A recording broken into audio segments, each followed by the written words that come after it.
L'Institut Africamat vous propose aujourd'hui donc un cours sur les inventions et les découvertes scientifiques dans le monde noir, donc fait par un des enseignants, donc parmi les autres, donc Jean-Philippe Omotunde, à savoir moi-même. Donc juste un petit rappel, donc il y a un renvoi d'informations donc dans le magazine donc Afrique Caraïbes Magazine, donc qui est dédié à l'histoire scientifique du monde noir, hein, c'est important, donc qui est édité par Ménébuc.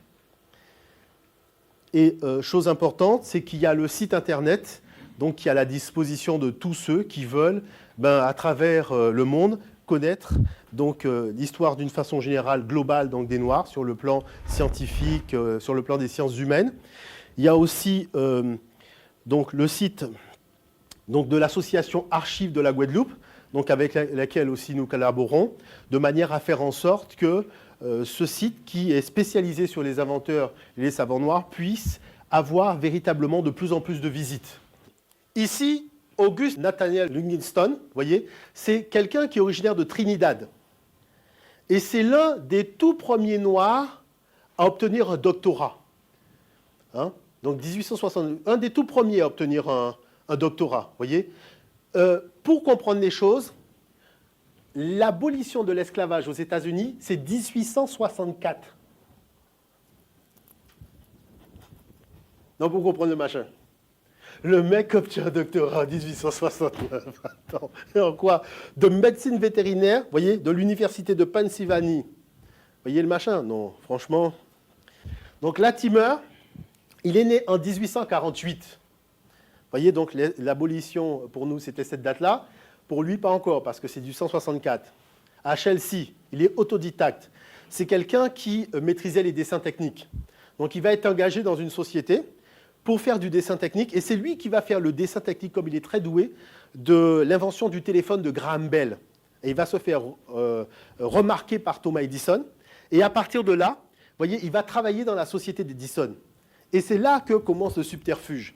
Parce que ce monsieur dépose le brevet de la lampe électrique en 1881 et arrive le brevet pour le filament de carbone et le support de globe pour la lampe électrique. Ça veut dire quoi? Ça veut dire qu'on dit que Thomas Edison a inventé l'ampoule. Mais Thomas Edison, dans le fond, il n'a pas fait grand-chose. Par contre, encore faut-il que ça marche. Vous voyez, ça ne sert à rien d'inventer une voiture si quand tu as besoin d'avancer, tu es obligé de la soulever et d'avancer comme ça. Non, si tu as inventé une voiture, c'est que tu rentres, tu t'assieds, tu tournes la clé. Eh bien, celui qui a permis à tout le monde de rentrer, de tourner de la clé, d'avancer, c'est ce type-là. Parce que c'est lui qui a inventé le filament de carbone, qui nous éclaire encore aujourd'hui, et qui fait que l'ampoule peut briller pendant longtemps, longtemps, longtemps, sans cramer. Washington Carver, donc c'est ce monsieur qui est là, George Washington Carver, vous voyez, il est né en 1864, donc de parents esclaves de Missouri. Il a passé un bac scientifique, vous voyez, donc lui c'est surtout l'agriculture, et il a été docteur ès-sciences en agronomie.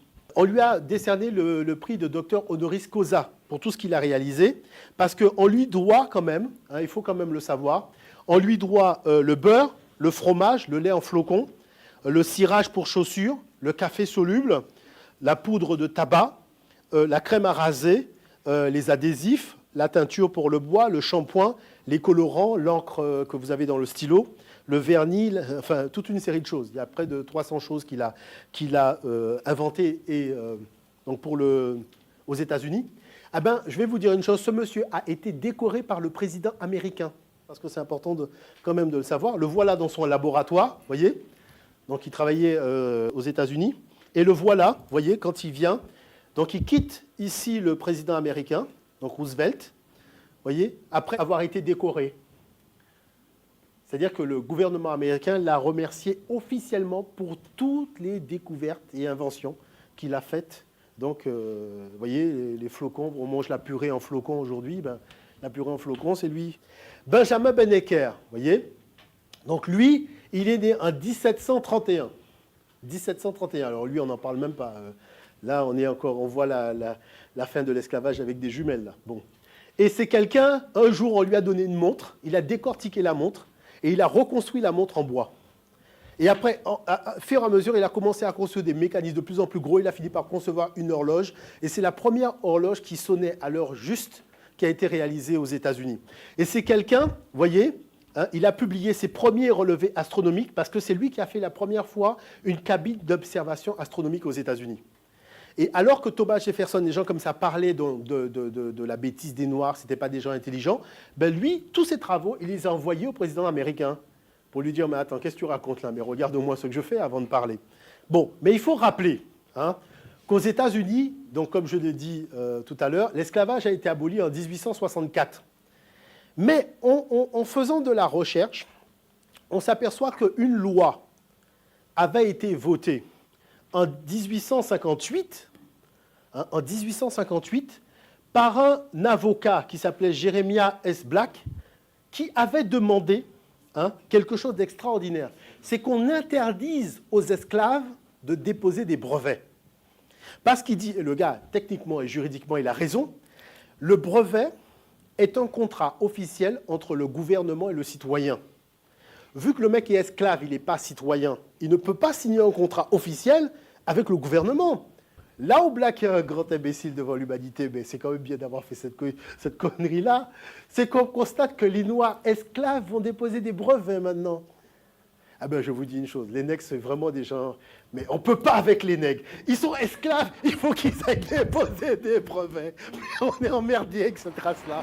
Mais Jean-Philippe Omotunde, quand on circule dans Paris comme ça, on n'a pas conscience qu'en roulant dans Paris, en marchant dans Paris, dans les grandes villes du monde, qu'il y a énormément de choses qui ont été inventées par des Noirs. C'est quelque chose, même au fin...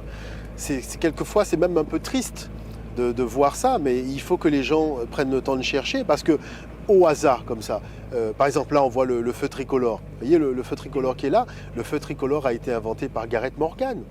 Par exemple, aussi, Jimmy, il y a ça qui est très bien. C'est vraiment le genre de choses aussi intéressant. C'est dans toutes les écoles. Donc, c'est sur le mur de toutes les écoles aux États-Unis. C'est-à-dire que vous avez la ville, donc, et à l'intérieur de la ville, on a mis des petites pastilles, et chaque pastille représente une invention faite par une personne d'ascendance africaine.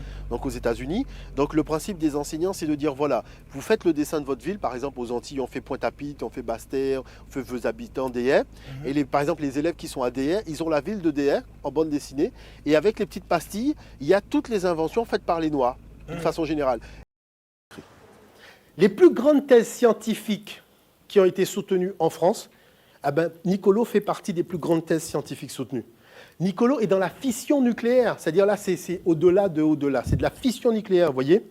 Donc c'est le premier docteur S-Sciences de la Guadeloupe, et il est aussi ingénieur, parce qu'il est diplômé de l'école de radio électrique à l'école centrale de TSF, la télévision sans frontières. Donc on lui doit le bloc de canal pour la télévision, donc le bloc multicanal, c'est-à-dire quoi? Avant, quand on avait un téléviseur, on avait une seule chaîne.